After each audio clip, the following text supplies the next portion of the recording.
Assalamualaikum warahmatullahi wabarakatuh. Perkenalkan, nama saya Mega Utami. Saya dari Prodi D4 Akuntansi Manajerial kelas 3B. Hari ini saya akan mereview mengenai bab 5, yaitu kertas kerja audit. Untuk lebih lanjutnya, mari kita saksikan slide berikut ini. Yang pertama yaitu definisi kertas kerja. Kertas kerja adalah semua berkas atau catatan, prosedur audit dan temuan pemeriksaan. Semua berkas atau dokumen dalam prosedur audit berasal dari 3 pihak, yaitu pihak klien, yang kedua pihak analisa yang dibuat oleh auditor, yang ketiga yaitu pihak ketiga. Berikut beberapa berkas yang berasal dari klien, yaitu pertama, neraca saldo, yang kedua rekonsiliasi bank, dan lain sebagainya. Selanjutnya, beberapa berkas yang berasal dari analisa yang dibuat oleh auditor, analisa penarikan aktiva tetap, dan konsep laporan audit, dan lain sebagainya. Berikutnya, berkas atau dokumen yang berasal dari pihak ketiga, yaitu berupa konfirmasi dari piutang, hutang, bank, dan penasihat hukum perusahaan. Selanjutnya, tujuan pembuatan kertas kerja. Yang pertama, untuk mendukung pendapat auditor atas laporan keuangan auditan. Yang kedua, menguatkan kesimpulan serta kompetensi auditnya. Yang ketiga, mengkoordinasi dan mengorganisasi semua tahap audit. Yang keempat, memberikan pedoman dalam audit berikutnya. Selanjutnya, pembuatan kertas kerja. Yang pertama, ada pembuatan heading, yaitu yang berisi nama klien dan judul untuk mengidentifikasi isi kertas kerja serta tanggal neraca periode audit. Yang kedua, ada tick marks yang berupa simbol-simbol yang digunakan auditor untuk membuat referensi penjelasan naratif dalam kertas kerja yang ditugaskan. Berikutnya, pencantuman tanda tangan pembuat atau penelaah dan tanggal pembuatan serta penelaah. Selanjutnya, pengertian audit tick marks. Simbol audit digunakan oleh auditor untuk menunjukkan bahwa suatu prosedur audit telah dilaksanakan dengan baik. Dan tujuan digunakan simbol ini adalah untuk menghindari suatu kesalahan dan kesalahan. Berikutnya yaitu isi kertas kerja.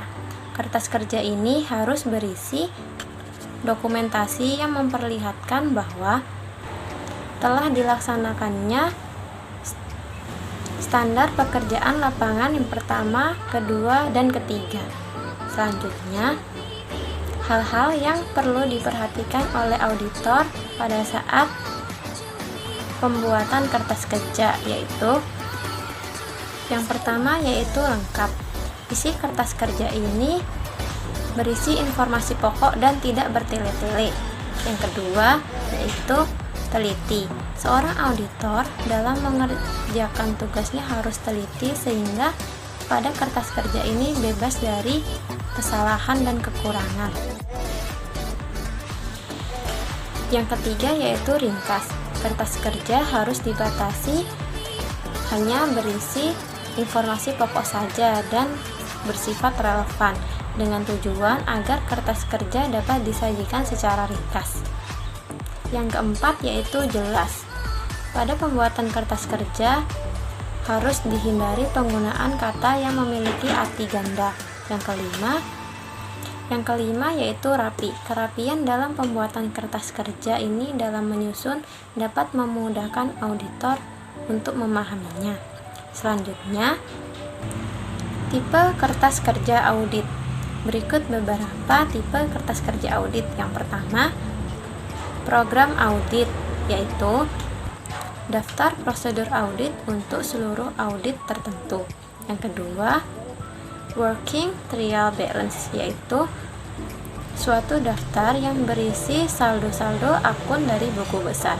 Yang ketiga, ringkasan jurnal penyesuaian dan pengklasifikasian kembali.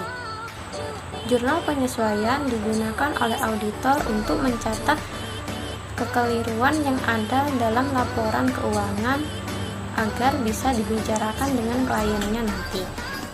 Yang dimaksud dengan pengklasifikasian kembali yaitu digunakan oleh auditor untuk memperoleh pengelompokan yang benar dalam laporan keuangan. Yang keempat, daftar pendukung, dan yang kelima, daftar utama. Kertas kerja yang digunakan untuk meringkas informasi yang dicatat dalam daftar pendukung untuk akun-akun yang berhubungan. Yang keenam yaitu memorandum dan dokumentasi informasi pendukung, yaitu data tertulis yang telah disiapkan oleh auditor dalam bentuk naratif.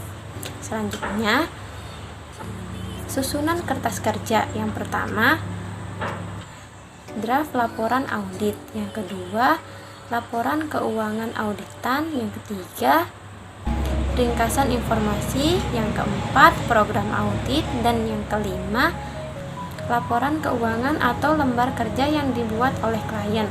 Yang keenam, ringkasan journal adjustment. Yang ketujuh, working trial balance. Yang ke-8, schedule utama. Dan yang ke-9, schedule pendukung. Selanjutnya, kepemilikan kertas kerja. Telah dijelaskan bahwa kertas kerja ini adalah milik kantor akuntan publik, bukan milik pribadi, auditor, maupun klien. Ada dua macam dalam pengarsipan kertas kerja. Yang pertama, arsip kini dan arsip permanen. Arsip kini adalah arsip yang berisi kertas kerja yang informasinya hanya mempunyai manfaat untuk tahun yang diaudit saja, sedangkan untuk arsip permanen adalah data yang secara relatif tidak mengalami perubahan.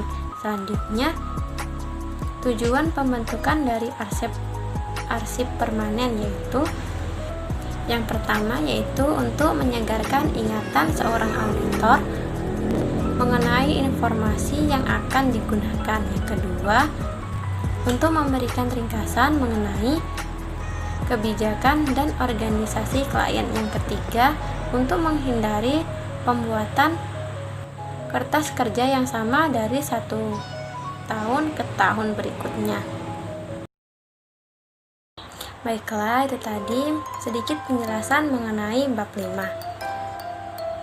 Semoga video yang saya buat ini dapat bermanfaat bagi kita semua, dan saya ucapkan terima kasih pada teman-teman yang sudah menonton video ini sampai akhir.